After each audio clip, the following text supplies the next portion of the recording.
वाडा नगरपंचायत निवडणुकीमध्ये सर्वात जास्त नुकसान हे निलेश गंधेंचं पर्यायाने उभाडाच्या कार्यकर्त्यांचं, पदाधिकाऱ्यांचं आणि शिवसैनिकांचं झालं. निलेश गंधे यांचा एक निर्णय चुकला आणि नगराध्यक्षपद त्यांच्या हातून गेलं. म्हणजे हातातोंडाशी आलेला घास त्यांनी स्वतःहून घालवला आणि मोठ्या प्रमाणावर स्वतःचंही वैयक्तिक नुकसान करून घेतलं आणि त्याचा फटका हा दोन्ही शिवसेनेला बसला. म्हणजे खरं तर निलेश गंधे यांचा निर्णय जर चुकला नसता, त्यांनी वेळीच शिवसेनेच्या वरिष्ठांचं ऐकलं असतं तर आज निकिता निलेश गंधे या नगराध्यक्ष पदावर विराजमान झाल्या असत्या. मात्र निलेश गंधे यांच्या निष्ठा उफाळून आल्या. ते उद्धव ठाकरे यांच्याशी एकनिष्ठ राहिले आणि त्या बदल्यामध्ये त्यांनी स्वतःच खूप मोठं असं नुकसान करून घेतलेलं आहे. खर तर उबाठा आता फार वाईट परिस्थितीमध्ये आहे. म्हणजे पूर्ण महाराष्ट्रभर जे निकाल लागले ते बघितले, पालघर जिल्ह्यातले जे निकाल लागले ते बघितले आणि वाड्याची जी परिस्थिती ती बघितली, हे जर सगळं बघितलं तर आता उबाटाच्या हातून सगळं काही गेलंय. म्हणजे वाडा शहरामध्ये जे एक नगरसेवक निवडून आले तेही राष्ट्रवादीमधून उबाठामध्ये आले. म्हणजे एका नगरसेवकावर समाधान मानावं लागलंय. जिथे वाड्यामध्ये, ज्या शहरामध्ये शिवसेनेची एक हाती सत्ता होती, ती सत्ता हातची घालवली. आज भाजपचं एक हाती वर्चस्व या शहरावर आले. दोन शिवसेना भांडल्या आणि त्याच्यामध्ये भाजपचा विजय झाला. खरं तर निलेश गंधेंनी जर वेळीच निर्णय घेतला असता, ज्यावेळेस खासदारकी हातातून गेली, खासदारकी राष्ट्रवादीकडे गेली, आमदार पराभूत झाला, पालघर आणि ठाणे जिल्ह्यामध्ये उभाटाचे एकही लोकप्रतिनिधी राहिले नाही, अशा वेळेस निर्णय घेणं अपेक्षित होतं. शिवसेनेमध्ये जाऊन तिथून नगरपालिका जिंकणं हे गरजेचं होतं. कारण नगरपालिका ही त्यांची शेवटची आशा होती. म्हणजे वाडा शहर आणि वाडा शहराची नगरपालिका याचं शिवसैनिकांशी एक वेगळं नातं होतं.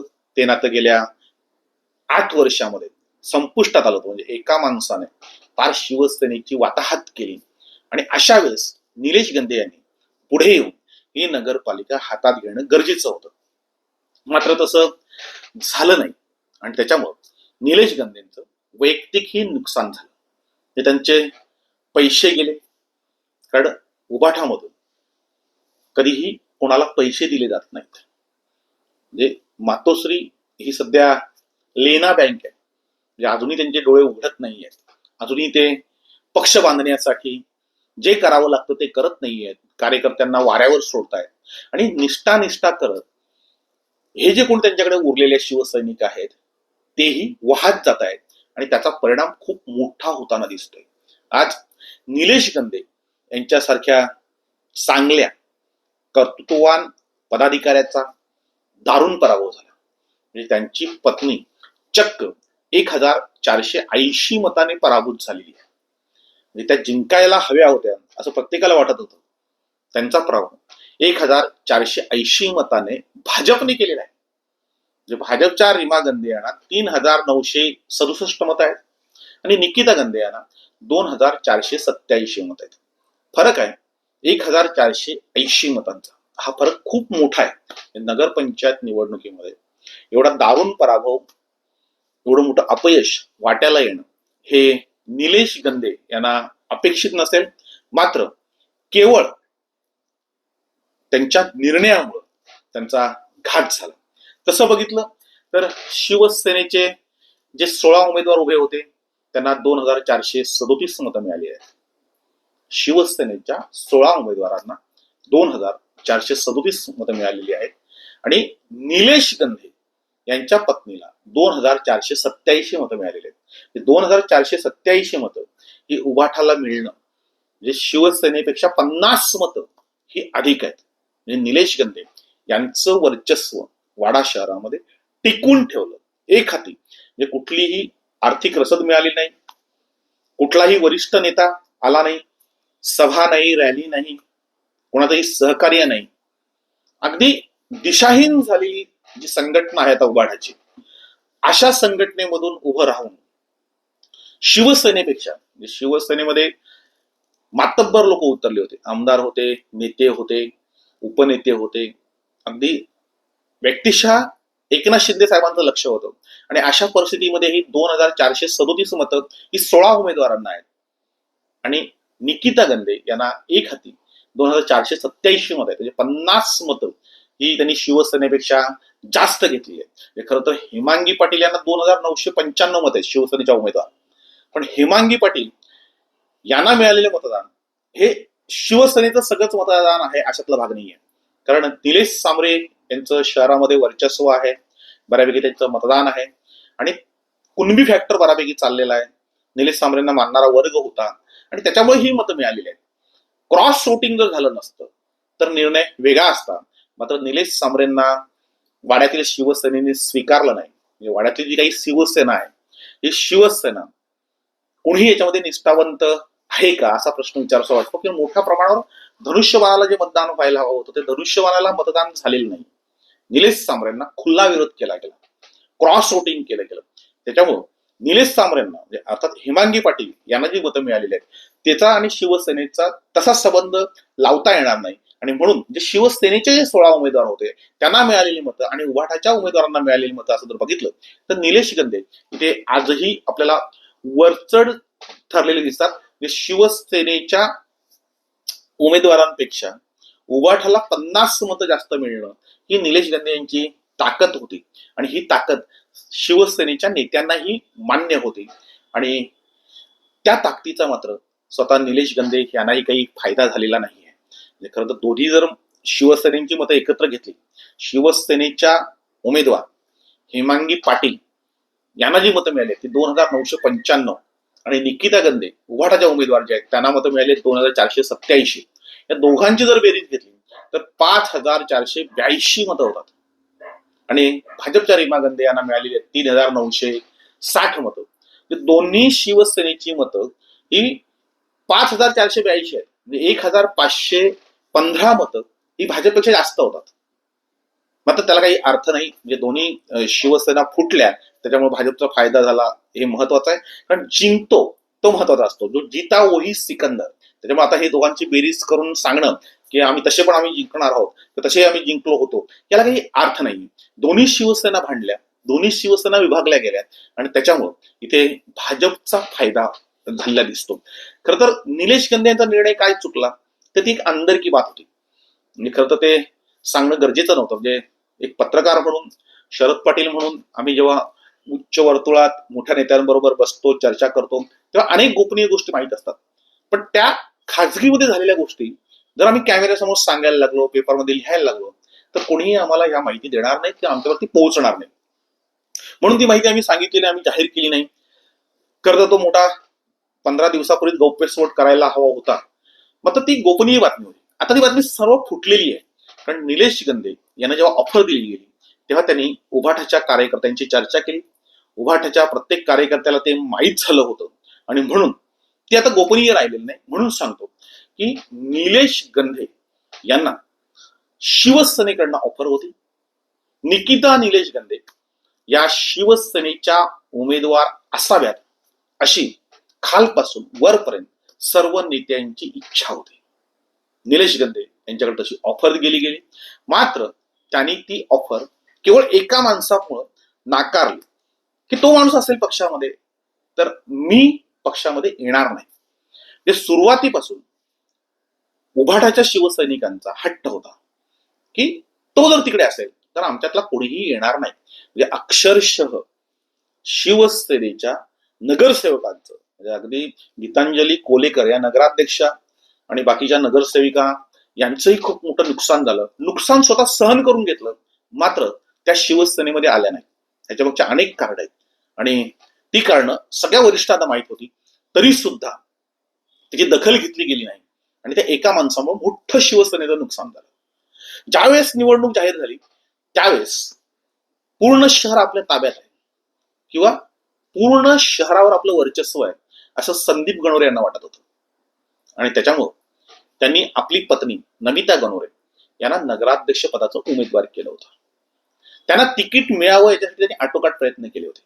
मात्र ज्यावेळेस प्रायव्हेट सर्वे केला गेला, म्हणजे एकनाथ शिंदे साहेबांनी पूर्ण महाराष्ट्रावर असे सर्वे करून घेतले होते. विधानसभा निवडणुकीच्या वेळेस असेल, लोकसभेच्या निवडणुकीच्या वेळेस असेल, किंवा इतर आत्ताच्या ज्या निवडणुका होतात त्याच्याविषयी असेल, एकनाथ शिंदे साहेब हे भाजपला भारी पडत आहेत. म्हणजे पूर्ण महाराष्ट्रामध्ये 2 नंबर त्यांनी टिकवून ठेवलेला आहे.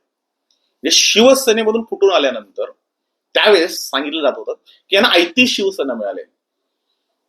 ज्यावेळेस ते फुटले त्यावेळेस ठीक होतं, कधी आयती शिवसेना मिळाली. तर त्याच्यानंतर ज्या निवडणुका झाल्या, त्यांचे आमदार निवडून आले, खासदार निवडून आले, आता नगराध्यक्ष 2 दुसऱ्या क्रमांकावर आहेत सगळे. हे जर सगळं बघितलं तर एकनाथ शिंदे यांनी आपलं वर्चस्व हे पूर्ण महाराष्ट्रावर प्रस्थापित केले आहे. ते याच बळावर की त्यांच्याकडे सर्वेची खूप मोठी टीम आहे, गोपनीय माहिती मिळवण्याची एक वेगळी खासियत आहे. त्यांनी ज्यावेळेस हा सर्वे केला त्यावेळेस पहिल्यांदा खाजगी सर्वे केला गेला, प्रायव्हेट सर्वे पक्षांतून केला गेला. त्याच्यानंतर पोलीस रिपोर्ट घेतला गेला. आता जे उपमुख्यमंत्री, मुख्यमंत्री किंवा गृहमंत्री असतात त्यांच्याकडे सगळे रिपोर्ट पाहिजे तेव्हा मिळतात, अवेलेबल असतात. पोलीस रिपोर्ट घेतला गेला. त्याच्यानंतर गोपनीय अहवाल घेतला गेला. या तिन्ही अहवालामध्ये नमिता संदीप गणोरे या निवडून येणार नाहीत, म्हणजे नगराध्यक्ष पदासाठी त्या लायक उमेदवार नाहीत असा अहवाल गेला. स्थानिक पोलिसांचा अहवाल तर असा होता की संदीप गणोरे ज्या 7 क्रमांक वॉर्डमधून निवडून आलेले आहेत त्या वॉर्डाची अवस्था अत्यंत वाईट आहे आणि त्या वॉर्डामधून नमिता गणोरे ह्या निवडून येणार नाहीत. आता त्या संदीप गणोरेंच्या वॉर्डामधूनही निवडून येणार नाहीत, मग त्या नगराध्यक्ष पदासाठी कशा निवडून येतील? म्हणजे पराभव हा पक्का आहे. हे जेव्हा वरिष्ठांना कळलं त्यावेळेस वेगवेगळ्या चाचपण्या केल्या गेल्या. आता सगळ्याच गोष्टी सांगत नाही, पण त्याच्यामध्ये वरिष्ठांचं लक्ष हे निलेश गंधे यांच्याकडनं होतं. म्हणजे निलेश गंधे यांना पक्षात घेऊन त्यांच्यावर जबाबदारी सोपवावी असे प्रयत्न गेल्या 6 महिन्यापासून सुरू होते. निलेश गंधे पक्षात येत आहेत अशाही अफवा सुरुवातीला पसरवल्या गेल्या. खरं तर त्या चर्चा खऱ्याही होत्या, पण निलेश गंधेंची जी अट होती का तो माणूस असेल तर आम्ही नाही, त्या एका मुद्द्यावर निलेश गंधे यांचा प्रवेश थांबला होता. ज्यावेळेस निवडणुका जाहीर झाल्या त्यावेळेस आपल्याकडे काही पर्यायच नाही आणि म्हणून थेट एकनाथ शिंदे साहेबांनी निलेश गंधे यांना गळ घातली. भरत गोगावले, मुद्दाम नाव सांगतो की भरत गोगावले नावाचे जे मंत्री आहेत त्यांची माणसं निलेश गंधे यांच्याकडे येऊन गेली, त्यांच्याशी सविस्तर चर्चा झाली, सगळ्या अटी शर्ती मान्य केल्या. पण निलेश गंधे पुन्हा एकदा ठाम होते की नाही, आमचे शिवसैनिक किंवा आमची उभाटा तो माणूस तिकडे असेल तर आम्ही येणार नाही. कारण खूप त्रास सहन करावा लागलाय, खूप मनस्ताप सहन करावा लागलाय आणि ज्या पद्धतीने शिवसेना चाललेली ते अत्यंत वाईट आहे आणि आम्हाला तिथे यायचं नाही. स्वतः ठाण्यावरनं माणसं पाठवली गेली आणि जेव्हा सगळे प्रयत्न अपयशी ठरतायत त्यावेळेस प्रकाश पाटील जे शिवसेनेचे नेते आहेत त्यांच्यावर जबाबदारी सोपवली गेली. आमदार शांताराम मोरे यांनी स्वतःहून निलेश गंधे यांना फोन केला, बोलवून घेतलं, तुमच्या पत्नीला तिकीट देतोय असं सांगितलं. त्याच्यानंतर शिवसेना नेते प्रकाश पाटील हे त्यांना जॉईन झाले. शिवसेना नेते प्रकाश पाटील आणि आमदार शांताराम मोरे यांनी खूप कन्व्हिन्स करण्याचा प्रयत्न केला, खूप समजवण्याचा प्रयत्न केला निलेश गंधेंना. इव्हन प्रकाश पाटील यांनी तुमचा पूर्ण खर्च म्हणजे तुम्ही एकही रुपया काढू नका, म्हणजे आज जे निलेश गंधे या निवडणुकीमध्ये पूर्णतः बुडाले, म्हणजे स्वतःचे पैसे घालवले, पक्षाकडून पैसे आले नाही, स्वतःचे जे काही होतं पुंजी ती त्यांनी घालवली. इथे प्रकाश पाटील यांनी त्यांना शब्द दिला होता की पूर्णतः खर्च करतो, तुम्ही ज्या सांगाल त्या लोकांना तिकीट देतो, फक्त तुमच्या पत्नीला आमच्या पक्षामधून उभं करा. निलेश गंधे यांच्या निष्ठा त्यावेळेसही ओसांडू व्हायला लागले. खरं त्याने प्रकाश पाटील यांचं ऐकायला पाहिजे होतं. प्रकाश पाटील यांनी निलेश गंधेंना वेळोवेळी मदत केलेली आहे, प्रचंड मदत केलेली आहे. दोघांचं नातं आजही घट्ट आहे. जरी निलेश गंधे पक्षाच्या बाहेर असले तरी निलेश गंधे आजही प्रकाश पाटील यांना खूप मानतात. त्यामुळे प्रकाश पाटील यांना वाटत होतं की माझा ऐकतील. मात्र निलेश गंधेंनी पुन्हा एकदा तेच सांगितलं की तो माणूस तिथे आहे तोपर्यंत आम्ही पक्षामध्ये येणार नाही. शेवटच्या क्षणाला अगदी त्या माणसाची हक्कलपट्टी करण्याचाही शब्द दिला गेला वरिष्ठांकडून. तरी सुद्धा आधी हक्कलपट्टी आणि मग आम्ही हा जो हट्टास होता तो नडला आणि निलेश गंधे हे पक्षामध्ये आले नाही. ज्यावेळेस निलेश गंधे यांची पत्नी आता येतच नाहीये, त्यावेळेस शिवसेनेकडे कुठलाही पर्याय उरलेला नव्हता. मग वेगवेगळ्या चाचपण्या झाल्या. मग रणजिता प्रफुल्ल पाटील यांचं नाव पुढे आलं. म्हणजे खरं तर रणजिता प्रफुल्ल पाटील या निवडणुकीला उभ्या राहायला तयार नव्हत्या. ज्यावेळेस त्या तयार होत नाही असं समजलं, त्यावेळेस आम्हाला त्यांच्याकडे पाठवलं गेलं. मी स्वतः रणजिता पाटील यांच्याकडे गेलो. म्हणजे खरं तर प्रफुल्ल पाटील हे माझे चांगले मित्र आहेत आणि आमचे कॉमन मित्र आहेत, उमेश फष्टे.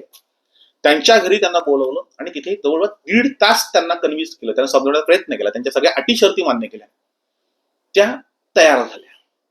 मात्र त्यांना तिकीट मिळतं हे मिळाल्यानंतर पुन्हा एकदा वाडा शहरामधून कारस्थान सुरू झाली. वरिष्ठांकडे चुकीच्या पद्धतीने रिपोर्टिंग केलं गेलं आणि त्याही निवडून येणार नाही असं प्रेझेंटेशन करण्यात आलं आणि तिथे खरी गेम फसली. त्याच्यानंतर प्रकाश पाटील यांनी निलेश सांबरे यांची बहीण हेमांगी पाटील यांचं नाव पुढे सरकवलं. म्हणजे रवींद्र फाटक जे उपनेते आहेत त्यांच्याकडे निलेश सांबरे यांच्या बहिणीचं नाव पाठवलं की आता पर्याय आपल्याकडे नाहीये, तर आपल्याला हेमांगी पाटील यांना तयार करावं लागेल, त्यांना तिकीट द्यावं लागेल. आता जे निवडणूक सुरू होताना ज्या अफवा पसरल्या होत्या, चर्चा होत होत्या की निलेश सांबरे यांनी आपल्या बहिणीसाठी तिकीट वरून आणलं, सब खोटं होतं ते. निलेश सांबरेंनी आपल्या बहिणीसाठी कुठल्याही प्रकारचे प्रयत्न तिकिटासाठी केले नव्हते. उलट निलेश सांबरेंनी त्यांच्या लेटर पॅडवर रणजिता प्रफुल्ल पाटील यांना तिकीट द्यावं. एक अजिंक्य पाटील यांची पत्नी, मात्र त्या तयार नव्हत्या. आणि दुसरं नाव होतं या रणजिता प्रफुल्ल पाटील. म्हणजे निलेश सांबरेंच्या लेटर पॅडवर शिवसेनेच्या नेत्यांकडे पत्र दिलं गेलं की रणजिता प्रफुल्ल पाटील यांना तिकीट द्यावं. मात्र खालची जी फळी होती त्यांनी चुकीचं प्रेझेंटेशन केल्यामुळं रणजिता पाटील यांचं नाव देऊन कापण्यात आलं आणि पर्याय राहिला हेमांगी पाटील. रवींद्र फाटक यांनी निलेश सांबरेंना सांगितलं की आता आपल्याकडे पर्याय नाहीये, तुमच्या बहिणीला तुम्हाला उभं करावं लागेल. आणि त्यावेळेस निलेश सांबरे यांनी आपल्या बहिणीला उभं केलं. म्हणजे खरं तर ही वस्तुस्थिती आहे. जे पसरवलं गेलं की निलेश सांबरेंनी स्वतःच्या बहिणीसाठी प्रयत्न केले आणि शिवसेनेवर अन्याय करून तिकीट आणलं. तशी परिस्थिती नव्हती. शिवसेनेची इज्जत वाचवण्यासाठी शिवसेनेला उमेदवार मिळत नव्हता. म्हणजे खरं तर नगराध्यक्ष सोडा, नगरसेवकचे उमेदवारही मिळत नव्हते. म्हणजे ही वाईट परिस्थिती का झाली, त्याचंही आत्मपरीक्षण नेत्यांनी करायला पाहिजे. निलेश सांबरेंनी ती लाज राखली. आता निलेश सांबरेंनी तिकीट घेतल्यानंतर त्यांनी प्रयत्न केले, मात्र त्यांना शिवसेनेने स्वीकारला नाही. शेवटपर्यंत जिजाऊ वेगळी लढत होती, शिवसेना वेगळी लढत होती. वरचं मत आम्हाला द्या, खालचं मत तुम्हाला द्या, खालचं मत आम्हाला, वरचं मत कुणालाही द्या. अत्यंत घाणेरडा प्रचार सुरू होता आणि तो थांबवण्यामध्ये नेत्यांना अपयश आलं. खरं तर असा प्रचार कुठेच चालत नाही. म्हणजे भाजप का जिंकते, तर भाजप कमल टू कमल चालते, ती क्रॉस वोटिंग करत नाही. इथे मोठ्या प्रमाणावर क्रॉस वोटिंग झालं.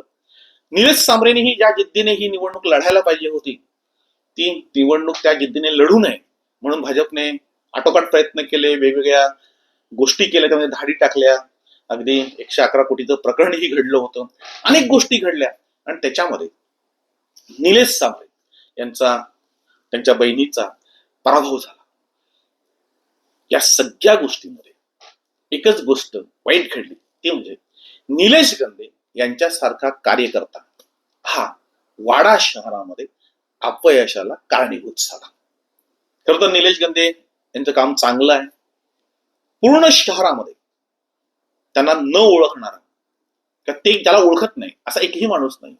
जमिनीवरचा कार्यकर्ता, पक्षासाठी वाटेल ते करणारा. म्हणजे खरं तर निष्ठा किती मोठ्या असाव्यात याचं उत्तम उदाहरण निलेश गंधे आहे. त्यांनी एवढ्या अडचणीच्या काळातही उद्धव ठाकरेंना सोडलं नाही. खरं तर तो मूर्खपणा होता. भल्या भल्यानी आपला स्वार्थ साधला. इथे तर एकनाथ शिंदे साहेबांची इच्छा होती की निलेश गंधे आपल्याकडे यावं आणि त्याचे 6 महिने प्रयत्न सुरू होते.